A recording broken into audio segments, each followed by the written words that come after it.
نفس ہی، یہ تم نے خود ظلم کیا ہے اپنے ماں باپ پر. کیوں تم نے ایسا لہجہ اختیار کیا کہ جس سے سامنے والے کی انا جاگ جائے اور وہ تمہارے مقابلے میں آ کر کے کھڑا ہو جائے؟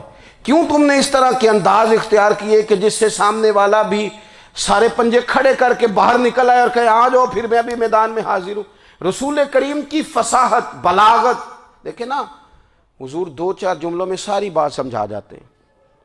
ایک حدیث پاک اگر ہماری سمجھ میں آ جائے، ایک روایت، نبی پاک صلی اللہ تعالیٰ علیہ وسلم نے فرمایا خوبصورت مسلمان وہ ہے جو بے مقصد باتوں کو چھوڑ دے.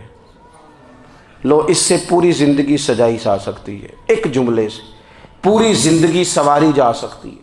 کوئی لمبی چوڑی باتوں میں جانے کی ضرورت نہیں. کہا خوبصورت مسلمان یہ ہے جو بے مقصد باتوں کو چھوڑ دے، لا یعنی باتوں کو.